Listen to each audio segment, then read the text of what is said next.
Okay, now I'm going to quickly show you how to replace the OSI Motion Sensor batteries. All you're going to need is a flathead screwdriver and 2 AAA batteries.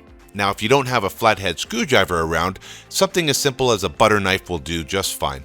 First, we need to remove the motion sensor. And to do this, you just need to slide it upwards.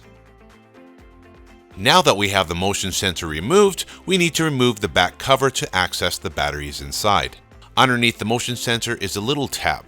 This tab needs to be pressed down in order to remove the cover. We're going to use the flathead screwdriver. Simply insert the flathead above the tab and press down until it opens up. Carefully pull the back cover off. Don't worry, it won't break. Take out the internal board in which the batteries are seated in, then replace the batteries. To put the internal board back in, you'll see a red light here, and you'll see a hole on the plastic casing here.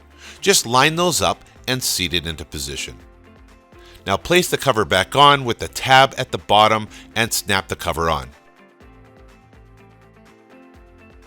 Then reinstall the motion sensor on the wall by sliding it downwards onto the surface mount. And that's it. Well, we hope this video helped you out, and if it did, please give us a big thumbs up. If you have any questions, just drop us a comment below. And if you want to see more videos, don't forget to subscribe. All the products that you see on our channel are available with free shipping at osigodirect.com or amazon.com. Those links are provided in the description below. My name is Brandon Paris, and thank you for watching.